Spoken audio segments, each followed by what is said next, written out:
It doesn't have to be pretty, you just have to get the win, and that's what New Orleans did against the Blazers. So how did they do it, and what does this tell us about this Pelicans team? It's the Thursday episode of Locked On Pelicans. Let's go.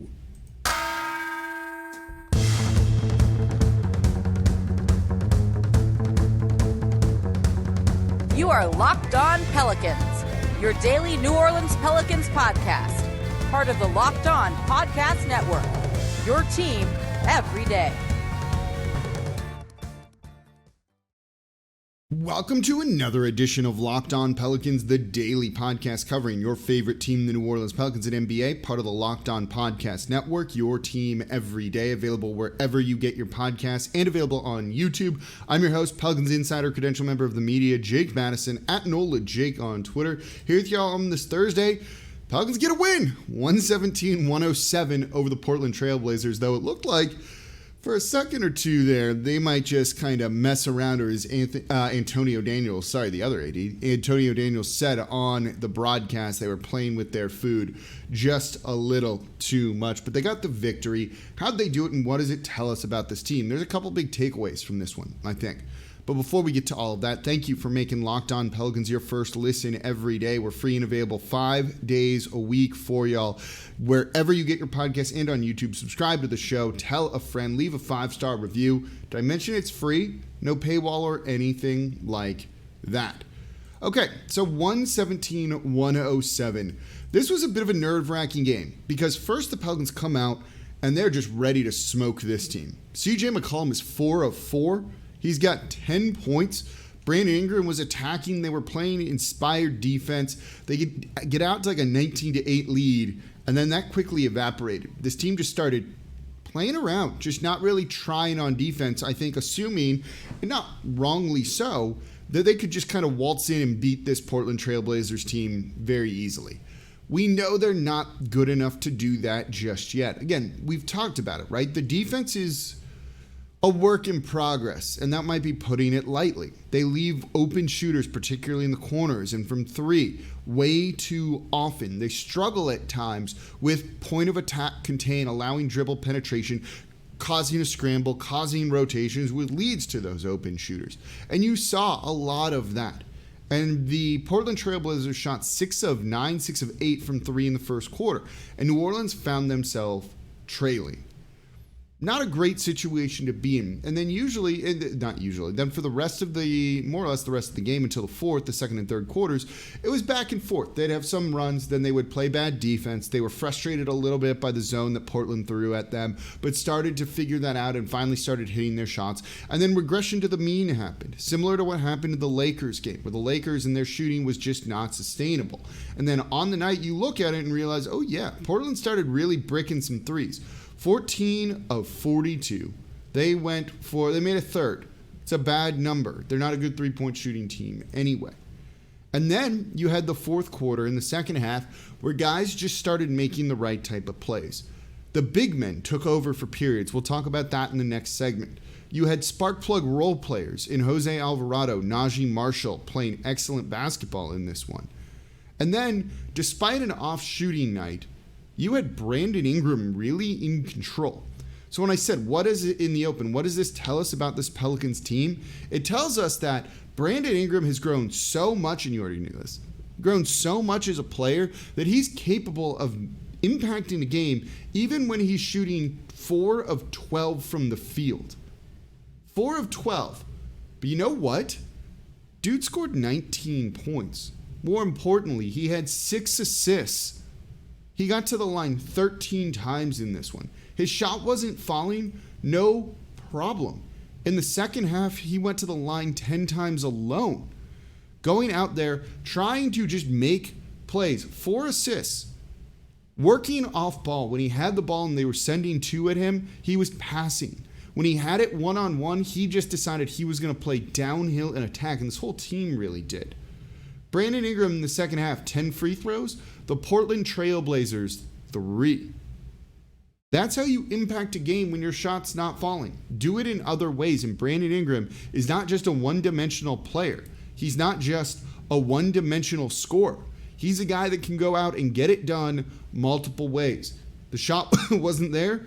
So he's going to attack. When they throw a different look at him, all right, I'm just going to pass out.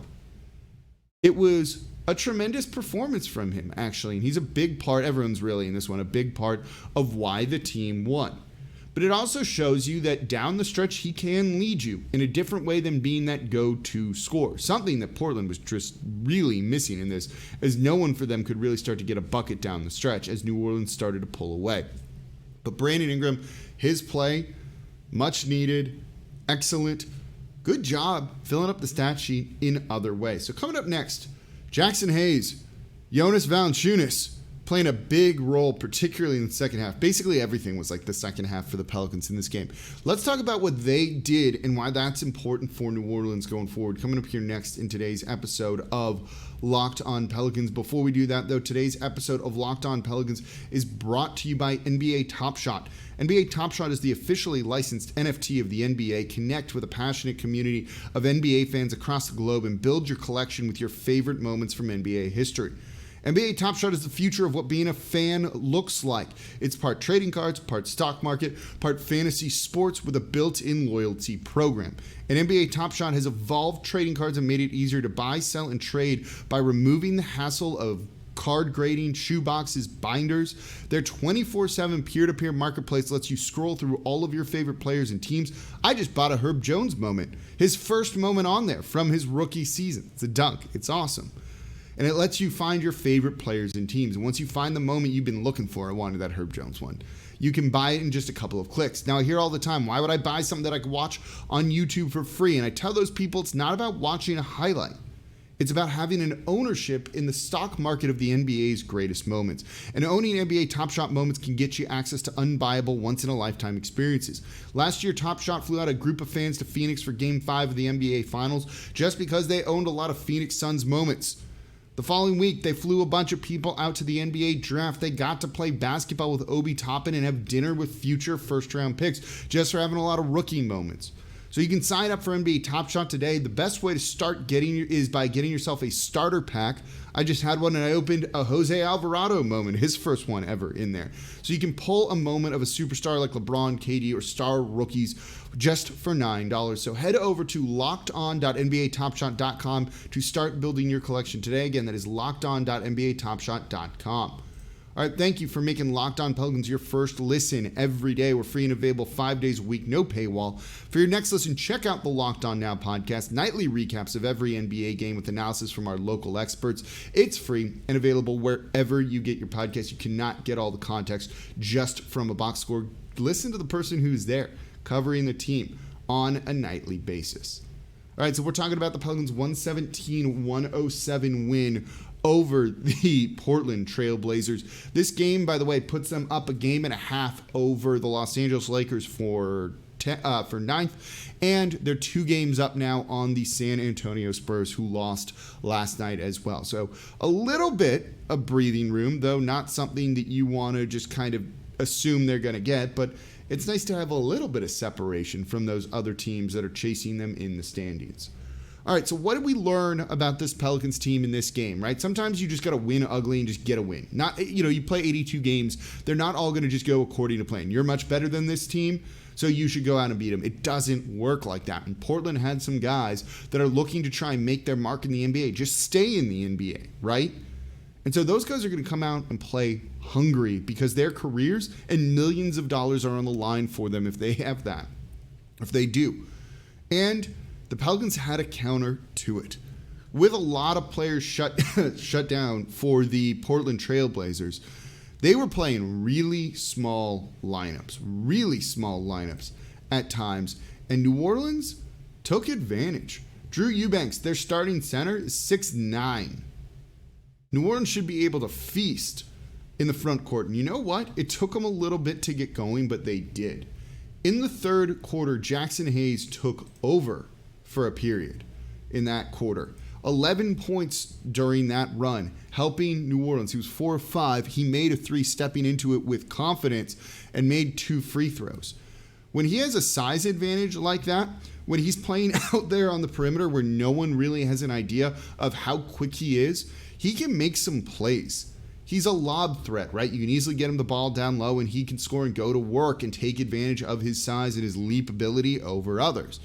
And same for Jonas Valanciunas, who had a rough first half, I thought, but really started to get it going in the second half.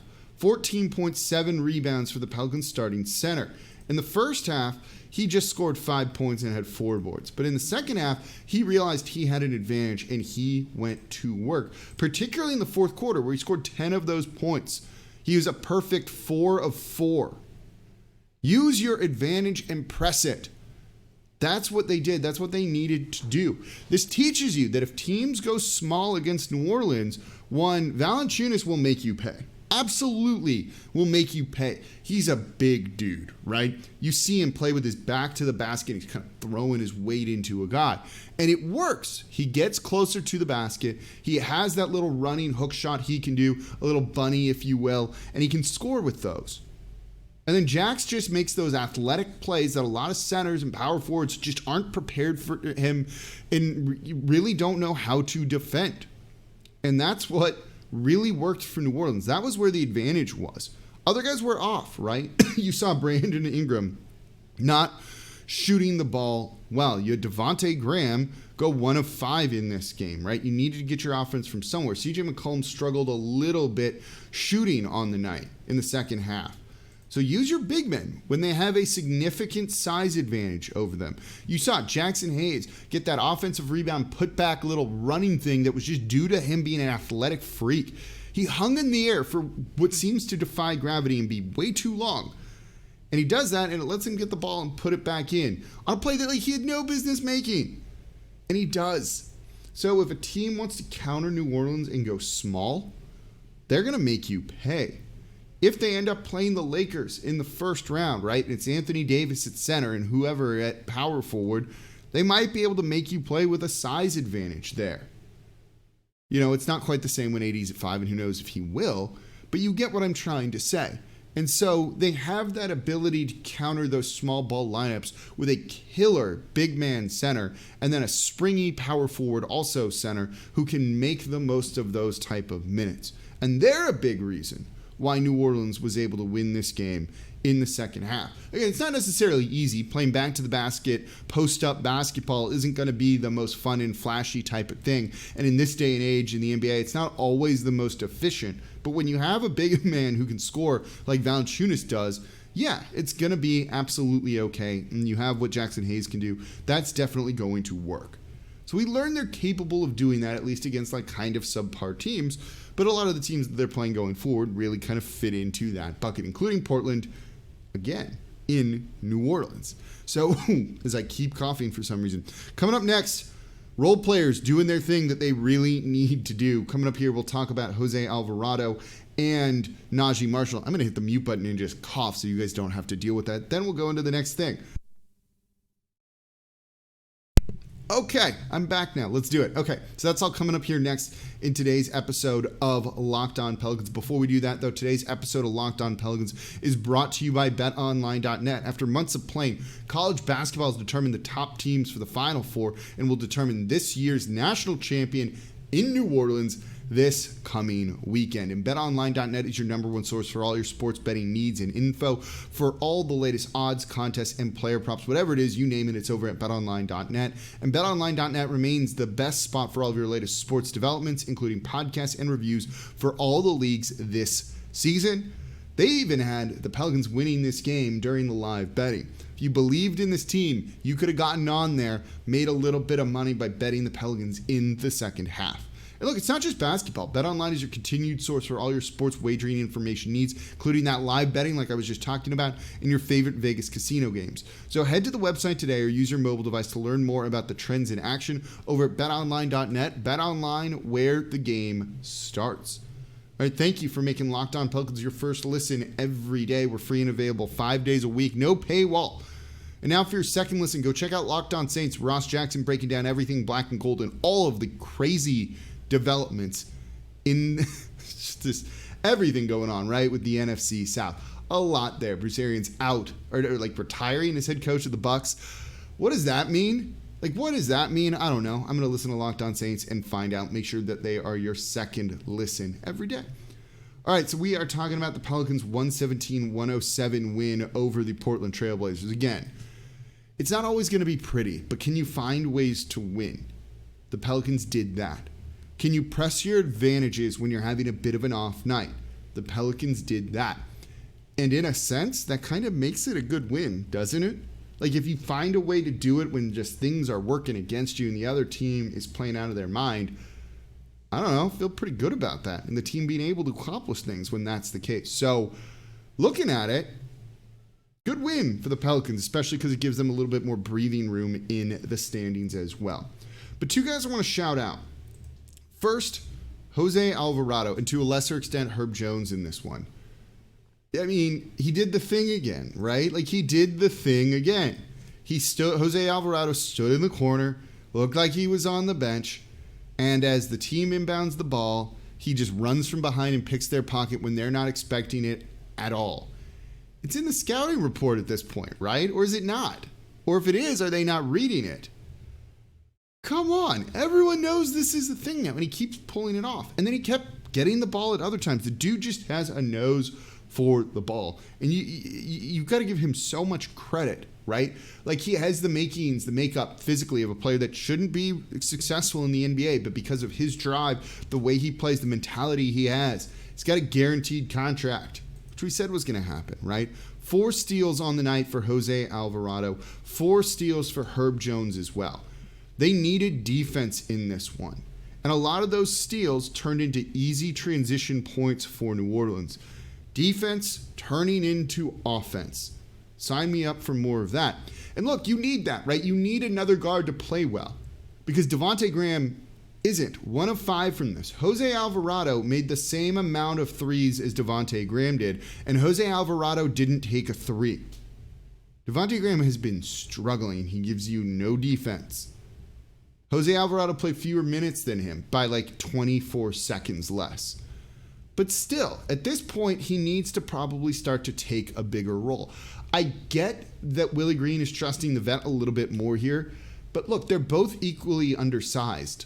One of them is making an impact out there on the court. Alvarado had 6 points, along with 3 assists. I don't quite... He should be getting more minutes than Devontae Graham. I get you need Devontae Graham shooting, but he's not making shots, right? Like, he's not actually giving you shooting at this point. He has had 1 good game in the past month, it feels like. You know, he has really struggled. And again, I've talked about this, right? He's a $12 million player. It's not like he should be this amazing thing, but he was kind of the big offseason acquisition to a degree for New Orleans, and they included a first-round pick in that trade for him when they actually didn't need to do that. So because of that, yeah, you know, he's got kind of outsized expectations that maybe isn't the most fair to him. But right now, what's he shooting on the season? He's still shooting 34% from 3 on the season, which isn't, like, good, but I guess it's not abysmal. Herb Jones is shooting better than him. But you should probably start to give those minutes to Jose Alvarado over a guy like Devontae Graham, because you do need those backup guard minutes to at least be a little bit higher quality. Then you've also got Naji Marshall, who... If you were around me at the game on Saturday against the Spurs, I was cracking some jokes about his usage rate. Same on Sunday against the Lakers, too. But he's actually had a couple of very good games recently, and he was key for New Orleans in this one. 8 points off the bench. Just made 1 shot, but got to the line 6 times. He has this aggressive streak to him that I like, and he wants to play downhill. Sometimes it's like... Yeah, man, it's not actually your time, but you're thinking it's your time, so you're just going to go and you're going to take some shots and you're going to make some plays, and you probably could have held the ball a little bit longer and worked it around a little bit more. But in a game like this, when, someone just needs to step up and do something, he's perfect for it. He was aggressive in getting downhill and trying to go attack the basket and put some pressure on this Portland defense. And he's also played good defense himself. He's got good tools being a lanky wing. You know, he's not elite at that, but he actually handled LeBron James somewhat well on Sunday. So when we look at this performance from him, I'm pretty happy with it. Spark plug guys off the bench that give you energy, while the starters took you home in this one. and BI and Valanciunas, sometimes you need your bench guys to step up and just hold their own for a little bit.